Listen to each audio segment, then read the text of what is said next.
Here's everything I did during my visit to Tokyo Disneyland. Upon entering the park, we immediately booked it to the enchanted tale of Beauty and the Beast. This impressive dark ride is something you need to see to believe. The practical effects on this attraction are mind blowing, and I still don't know how some of them exist. We got a quick bite to eat in Tomorrowland before heading to Toontown because we all needed the Gadget Go Coaster credit.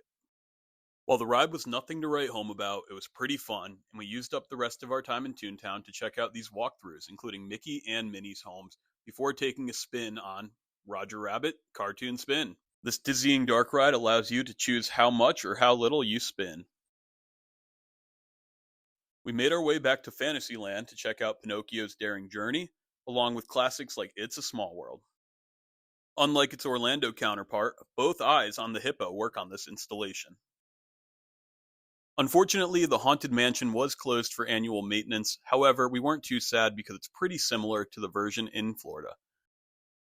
We made our way to the unexpectedly terrifying Snow White Adventure Ride, and then it was time for me to get a beer, which they served me in a fountain drink cup. I don't know. We took a scenic ride on the park's boat through the rivers of America, which it's Japan, but that's what it's called, before hopping over to Splash Mountain to say hello to some old friends. Since both US installations have been rethemed, it was great to ride the original Splash Mountain theme. It was time for another coaster credit, so we headed over to Big Thunder Mountain, which was very similar to the Orlando version with a little bit more theming.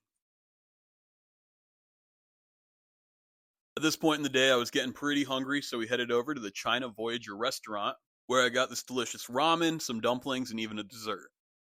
Next, we hit the Jungle Cruise, which is very similar to the US installations, except it is entirely in Japanese. We didn't understand anything, and everyone on the boat was laughing at us, so we went over to the Explorer canoes. This was a workout, but it was really fun and really unique. We then rode Pirates of the Caribbean, which is pretty much the same as the California version. Pooh's Honey Hunt was up next, and this is a fantastic example of how to use a trackless dark ride. This was absolutely adorable, and I really hope that this comes to Orlando at some point. We finished the night off on the Monsters Inc. interactive dark ride before heading back to our hotel to eat a ton of fried chicken and prepare to go to Disney Sea the next day.